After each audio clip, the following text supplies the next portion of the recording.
Olá, abençonhadas e abençonhados, bom dia, boa tarde, boa noite, seja o horário que vocês, não sei o horário que vocês estarão assistindo a este vídeo, mas quero dizer que fiquei bem feliz de estarem aqui no segundo encontro, né? Quer dizer, passamos do primeiro.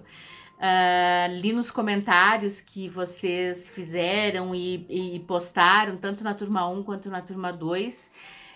Percebi que houve realmente uma leitura que fugiu da superfície, né? Que adentrou realmente ao texto.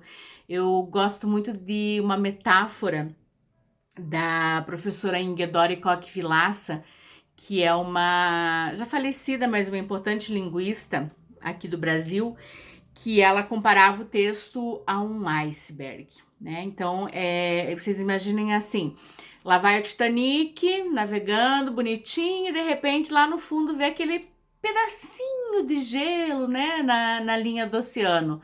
E acreditando ser apenas um pequeno bloco de gelo, né, continua o seu caminho e de repente, né, acaba batendo, afundando, enfim. Por quê? Porque abaixo daquele pequeno bloco visível de gelo há um imenso bloco de gelo abaixo, né? E o texto é assim, aquilo que a gente vê superficialmente, né, é como se fosse esse pequeno bloco de gelo, mas quando a gente lê com profundidade, com entendimento, ele tem muito mais a nos dar. E se a gente não faz essa leitura da profundidade, a gente pode naufragar, que nem o Titanic. Então, assim, muito obrigada pelos comentários lá em relação ao texto Cego Estrelinho. Quero também dizer para vocês que resolvi fazer um pouco mais de vídeos ou áudio também, enfim, por conta do áudio, porque nós temos um aluno, ele é aluno de letras, o Alcinei, que também está participando desse clube, junto com a Lília, que é acho que é transcritora, me fugiu o nome, Lília, me desculpe aqui, de Braille, que está também fazendo o curso e auxiliando o Alcinei, passando os textos em PDF para TXT, é todo um recurso aí, né, Alcinei e Lília, que precisa para que o Alcinei tenha acesso. Então, quando ele escuta, né, ele não está aqui me vendo, mas ele está me ouvindo, então é por isso que eu resolvi gravar um pouquinho mais de vídeos para facilitar também essa participação do Alcinei, que então é cego e está conosco neste clube de leitura. Bom, aí eu quero falar para vocês do texto que será objeto de análise, de leitura, de fruição do nosso segundo encontro, que é a Guerra dos Palhaços. A Guerra dos Palhaços, do Mia Couto, obviamente, afinal esse é um clube de leitura de contos do Mia Couto e que também está neste livro Histórias Abençonhadas. Esse conto ele foi publicado a primeira vez em 1994 e ele aborda uma situação de certo modo inusitada. Dois palhaços chegam a uma cidade e eles começam num espaço público a discutirem entre eles. E as pessoas começam a passar na rua e achar engraçada aquela discussão entre dois palhaços. E alguns começam até a dar moedinha. Só que a discussão se prolonga, passa para o segundo dia, passa para o terceiro dia. No terceiro dia eles chegam às vias de fato, brigando. Mas as pessoas continuam achando engraçado e dando moedinha para os palhaços na rua. E a situação vai se prolongando. Passa-se uma semana, 2 semanas, 20 dias, assim, até que chega o final do mês, algo assim que diz no conto. E aí eu não vou contar, né, isso, porque senão vocês não vão ter interesse em ler a história. Mas o que eu quero chamar a atenção? Que através dessa quase anedota, de certo modo, é um conto, mas assim, a gente pode até quase que classificá-la como uma anedota, o Mia Couto traz muitas discussões mais profundas que vão nessa leitura aí da metáfora do iceberg da professora em Gedori que eu comentei com vocês. A gente pode dizer, num primeiro momento, que o Mia Couto está trabalhando essa questão política do pós-independência. Lembra que eu falei para vocês no vídeo anterior, né, que esses contos do Mia foram escritos após o período da independência, que inclusive foi muito tardia em Moçambique e nos outros países de língua africana, perdão, de língua portuguesa do continente africano. Foram 74, 75 do século 20 aí que eles acabaram se tornando independentes. Após a independência, haviam dois grandes grupos que lutavam pela independência, a Frelimo e a Renamo. Só que após a independência, esses dois grupos, eles entram em embate, né? Eles começam a disputar, quer dizer, porque um deles é que vai ficar no poder agora do país. Então, nesse momento, começa uma guerra civil em Moçambique, que dura muitos anos também, e que, assim, tal qual as lutas pré-independência,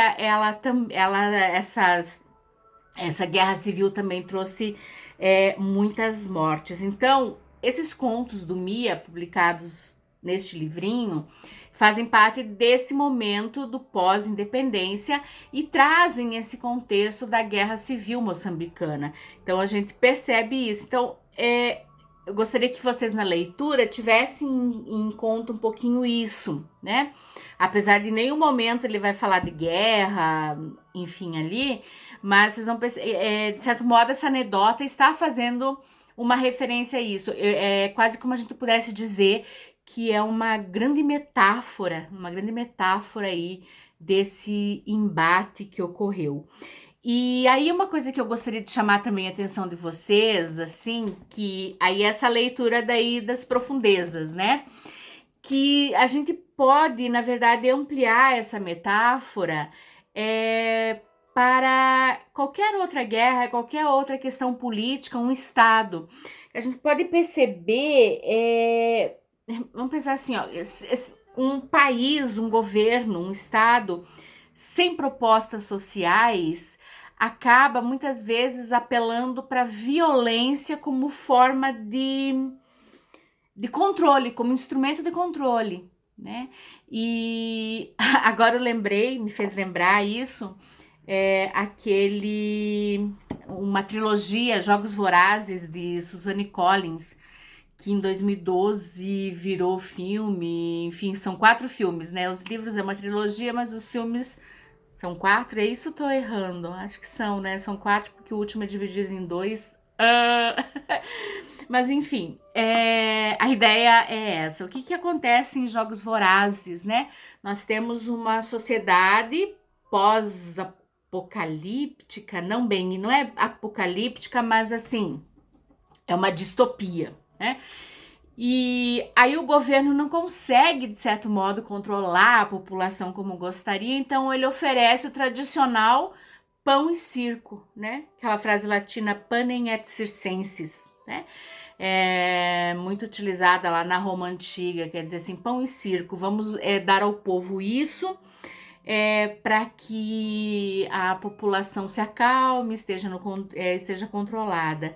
Então, me fez lembrar agora isso, né? Até uma ideia aí. Eu tenho uma aluna fazendo um TCC sobre o livro, a trilogia dos Jogos Vorazes. Claro que o objeto de pesquisa dela é outro, não é esse, mas me lembrei disso agora. Bom, então eu gostaria que vocês se atentassem para essas questões, né? Assim, na leitura do conto. Percebam também que eu já comentei, né? Assim, que acho que já falei, a guerra entre esses dois palhaços, ela é, na verdade, uma metáfora da nossa sociedade. E aí, assim, ó, de uma sociedade dividida em duas forças, né? Uma sociedade dividida em duas forças. Fiz esse gesto aqui, eu lembrei do gesto da trilogia dos Jogos Vorazes. É assim, né? Mas enfim, ela é dividida em duas forças contrárias, né? Nós vamos ter aí. E aí isso me faz lembrar de um certo país, de alguns certos países que essas brigas polarizadas acabam indo para muitas vezes para o aspecto da violência, porque ontem eu li uma fábula do Esopo recontada por Monteiro Lobato, né, quando ele diz que contra a força não há argumentos, é mais ou menos isso, né, quer dizer assim, a violência, ela não admite argumentos, e a violência é usada tanto nesse conto quanto, enfim, aí por muitas sociedades, por muitos governos, enfim, para silenciar a população. É isso, gente. Eu acho que tava olhando aqui a capa do livro para ver se teria mais alguma coisa, o texto. Mas eu acho que é isso que eu gostaria de falar. Vou ler para vocês as 4 primeiras linhas dele. Uma vez, 2 palhaços se puseram a discutir. As pessoas paravam, divertidas, a vê-los. É o quê? Perguntavam. Ora, são apenas 2 palhaços discutindo. E é isso. Boa leitura. Fiquem bem, fiquem em casa, e aí eu vou colocar na sequência o conto e outros textos e por fim a atividade. Coraçãozinho e assim, se eu vi certinho. Abraço, gente.